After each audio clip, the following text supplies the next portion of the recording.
ஏற்கனவே நம்ம அவர்களுக்கு சொல்லியிருக்கிறோம் எதை செய்ய முடியும், எதை செய்வது சிரமம் என்பதனை.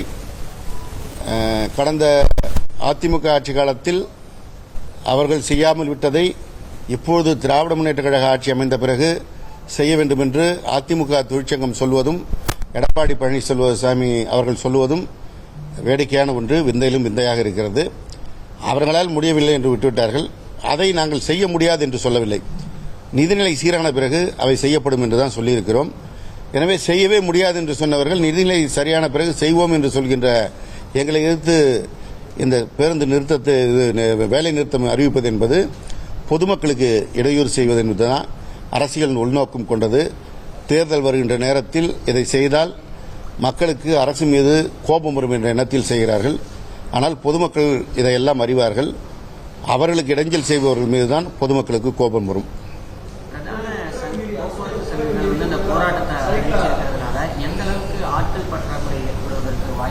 அது யாரெல்லாம் பிரதானமாக இயங்குறாங்க, போக்குவரத்து வேலை நிறுத்தத்தில் செயல்படுகிறார்கள் என்பதை நாளை பார்க்க போகிறோம். பார்த்துவிட்டு அதற்கு தகுந்த நடவடிக்கை எடுக்கப்படும்.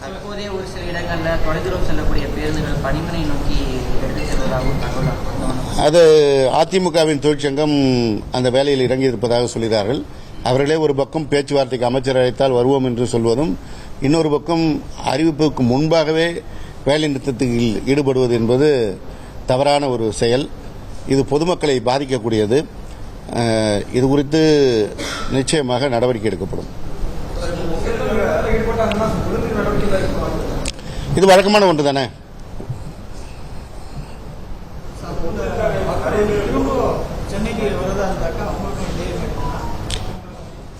அறிவிச்சிருக்குமா? இதே 3 நாட்கள் போல அடுத்த 3 நாட்கள் அவர்கள் வருவதற்கான நடவடிக்கைகள்.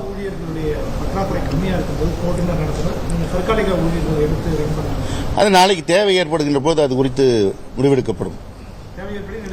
தேவை எடுப்பை பொறுத்து நாளைக்கு நீங்க பார்க்க தான் போறீங்க. நாளைக்கு என்ன சூழல்னு, பேருந்து எப்படி இயக்கப்பட போகிறதுன்னு பார்த்து கொண்டு முடிவு செய்யலாம்.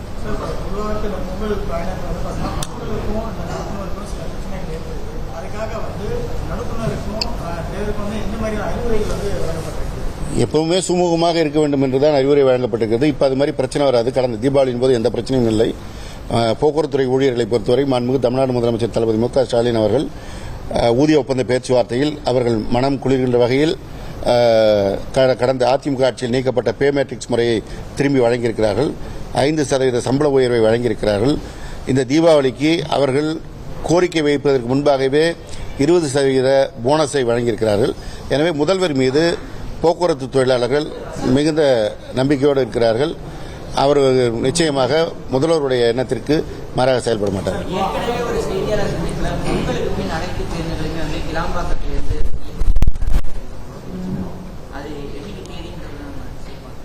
பொங்கலிலிருந்து, பொங்கல் முடிவுற்ற நாளிலிருந்து அதே போல இயங்கும். ஆமா,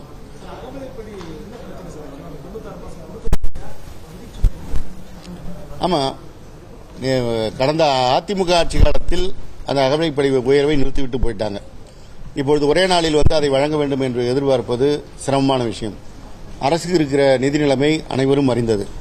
கடந்த அதிமுக ஆட்சியில் ஏற்படுத்திவிட்ட போன கடன் சுமை, ஆட்சி துவக்கத்தில் கொரோனா காலத்தில் ஏற்பட்ட பொருளாதார நெருக்கடி, அதற்கு பிறகு இப்ப சமீபத்தில் ஏற்பட்ட இயற்கை பேரிடர், மிக்ஜாம் புயலால் சென்னை மாநகரத்தில் ஏற்பட்ட பாதிப்பு, அதற்கு ஒன்றிய அரசு நிதி தராத நிலையிலும் நம்முடைய மாண்புமிகு முதல்வர் அவர்கள் நிதி அளித்திருக்கிறார்கள். அதேபோல தென் மாவட்டங்களான திருநெல்வேலி, தூத்துக்குடி பகுதியில் ஏற்பட்ட மிகப்பெரிய அதிக மழையால் ஏற்பட்ட இழப்பிற்கும் ஒன்றிய அரசு எந்த உதவியும் செய்யவில்லை. நம்முடைய மாண்புமிகு முதல்வர் அவர்கள் அவர்களுக்கான நிதியும் நிவாரணத்தையும் வழங்கியிருக்கிறார்கள். இந்த சூழலில் இதையெல்லாம் தொடர்ந்து செய்து வருகின்ற சூழலில் இருக்கின்ற நிதிநிலை காரணமாக கொஞ்சம் காத்திருக்க தான் வேண்டும். பொதுமக்களுடைய சிரமத்தில் நாமும் பங்கேற்கின்றோம், எல்லோரும் பங்கேற்க வேண்டும்.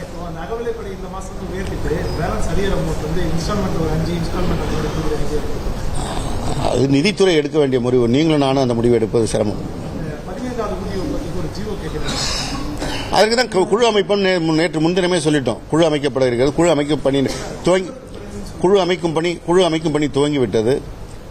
அதிமுக ஆட்சி காலத்தில் 3 ஆண்டுகளில் முடிக்க வேண்டிய பேச்சுவார்த்தையை முடிக்காமல் அவர்கள் பாக்கி வைத்துவிட்டு போனதை திராவிட முன்னேற்ற கழக ஆட்சி வந்துதான் அதை நிறைவேற்றியது. எனவே அவர்கள் பாக்கி வைத்ததே நிறைவேற்றியது திராவிட முன்னேற்ற கழகம் என்னும்போது திராவிட முன்னேற்ற கழக ஆட்சி காலத்தில் நடக்க வேண்டியது முறையாக நடக்கும். இன்னும் தெளிவாக சொல்ல வேண்டும் என்றால், இந்த பே மேட்ரிக்ஸ் முறையை அமல்படுத்த வேண்டும் என்று ஒரு போராட்டம் கூட யாரும் செய்யவில்லை. அதேபோல தீபாவளி போனஸ் 20% வழங்க வேண்டும் என்று யாரும் போராடவில்லை. எந்த போராட்டத்திற்கும் இடம் கொடுக்காமல் தொழிலாளர்கள் மனநிலை அறிந்து அவர்களுக்கு நலம் பயக்கக்கூடிய செயல் எது என்று பார்த்து மாண்புமிகு முதலமைச்சர் அவர்கள் செய்திருக்கிறார்கள். எனவே இப்பொழுதும் போராட வேண்டிய தேவையில்லை. மாண்புமிகு முதல்வர் அவர்கள் எது தேவையோ அதை செய்வதற்கு தயாராக இருக்கிறவர். இருக்கின்ற நிதிநிலை சூழலை உணர்ந்து அவர்கள் ஒத்துழைக்க வேண்டும் என்றுதான் இந்த கோரிக்கையை நான் வைக்கிறேன்.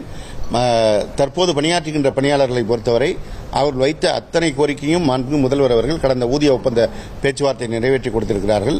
எனவே கீழே இருக்கின்ற ஊழியர்களை பொறுத்தவரை, போக்குவரத்து தொழிலாளர்களை பொறுத்தவரை போக்குவரத்து கழகத்திற்கும் மாண்புமிகு முதல்வர் அவர்களுக்கும் இந்த இதில் ஒத்துழைப்பு அளிப்பார்கள்.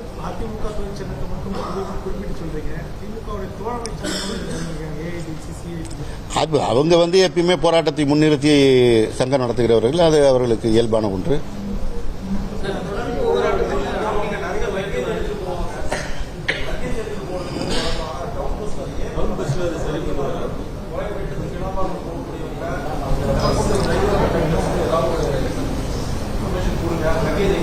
இப்போ பொங்கல் நேரத்தில் போறதுக்கான அந்த சிறப்பு பேருந்துகளில் போறோம்.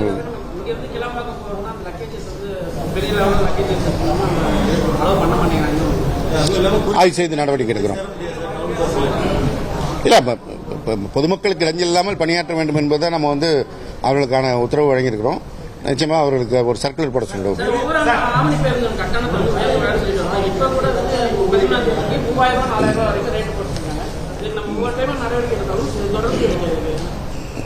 அதாவது சில விஷயங்கள் நான் ஏற்கனவே சொன்னது போல புதுசா ஆம்னி பேருந்து வாங்கிட்டு பேருந்து உரிமையாளர்களாக வர்றவங்க இருக்காங்க. அவர்கள் புதிதாக வந்தோடனே இது மாதிரி சில நடவடிக்கைகள் இறங்குறாங்க. அப்புறம் இறங்கும்போது அப்புறம் நடவடிக்கை எடுக்கும்போது அப்புறம் அவர்கள் தங்களை மாற்றிக் கொள்கிறார்கள். அதனால் இது ஒரு தொடர் நடவடிக்கையாகத்தான் இருக்கிறது. கடந்த தீபாவளியின் போது பார்த்தீங்க, எந்த விதமான கட்டண உயர்வும் இல்லாமல் போக்குவரத்து ஆணையர் ஒரு கூட்டம் நடத்தி அதை சரி செய்தார். இப்பொழுது ஒரு சிலர் அந்த கட்டண உயர்வை செய்திருப்பதாக தகவல் வந்திருக்கிறது. அந்த ரெட் பஸ் ஆப் அந்த போன்ற செயலிகளுக்கெல்லாம் அறிவுரை வழங்கியிருக்கிறார்கள். நாளை ஆம்னி பஸ் உரிமையாளர்களோடு ஒரு கூட்டம் போக்குவரத்து ஆணையர் அவர்கள் நடத்த இருக்கிறார்கள். இந்த கூட்டத்தின் போது அவர்களுக்கு எச்சரிக்கை வழங்கப்படும். ஆய்வு உடனடியாக துவங்கப்படும். கூடுதல் கட்டணம் வசூலிக்கின்ற பேருந்துகளில் அந்த கட்டணம் திரும்பி வாங்கி பயணிகளுக்கு வழங்கப்படுவது மாத்திரமில்லாமல் அவர்கள் மீது கடும் நடவடிக்கை எடுக்கப்படும்.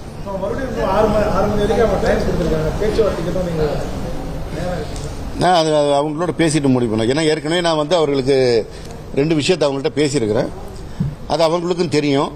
அவர்கள் குறித்து ஒரு முடிவு எடுத்து சொன்ன பிறகு அடுத்த கட்ட நடவடிக்கை நானும் காத்துக் கொண்டிருக்கிறேன். அது இங்க சொன்னோம்னா அப்புறம்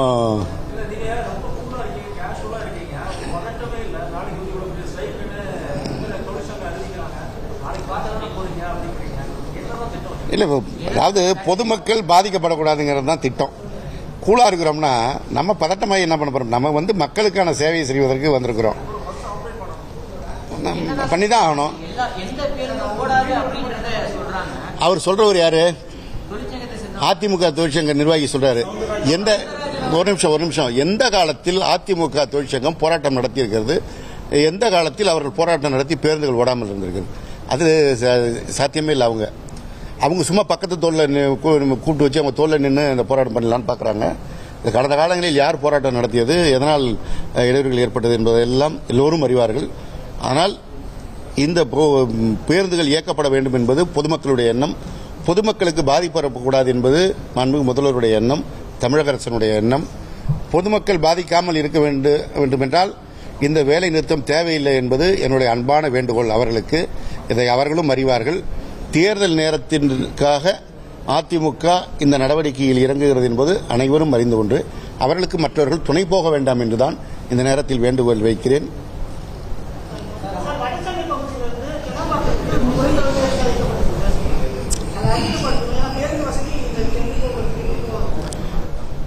அது குறித்து ஏற்கனவே தகவல் வந்திருக்கிறது. ஆய்வு செய்ய சொல்லியிருக்கிறோம். நிச்சயமாக ஆய்வு செய்யப்பட்டு எந்த வழித்தடத்தில் கூடுதலாக இயக்க வேண்டும் என்று தேவைப்படுகிறதோ இயக்கப்படும். கொஞ்ச நாளைக்கு மக்களுக்கு நிறைய பேர் புரியுற வரைக்கும் எக்ஸ்பிரஸ் பஸ்ஸுகளும் எங்கிருந்து இல்லை எல்லாமே அந்த பேருந்துகள் பூரா கிளாம்பாக்கத்திலேருந்து இயங்க ஆரம்பிச்சிச்சு. விரைவு போக்குவரத்து கழக பேருந்துகள் கிளாம்பாக்கத்திலேருந்து இயங்க ஆரம்பிச்சு. அவங்க கோயம்பேடுக்கே வரதில்லை. இல்லை பொறுப்பா நீங்கள் பாரிஸ்லேருந்து கோயம்பேடு போன துவக்கத்தில் கொஞ்சம் இப்படிதான் ஒரு சங்கடங்கள் இருந்தது. போக புரிந்து கொள்வாங்க. தொடர்ந்து அப்போல்லாம் ஊடக வசதி பெருசாக இல்லை. இப்போ நீங்கள்லாம் ஊடக நண்பர்கள் நிறைய பேர் இருக்கீங்க. இந்த தகவலை தொடர்ந்து கொண்டு போறீங்க. பொதுமக்கள் இந்த தகவல் சென்று சேர்ந்ததுன்னா இந்த பிரச்சனை அப்படியே படிப்படியாக தீர்ந்து வரும்.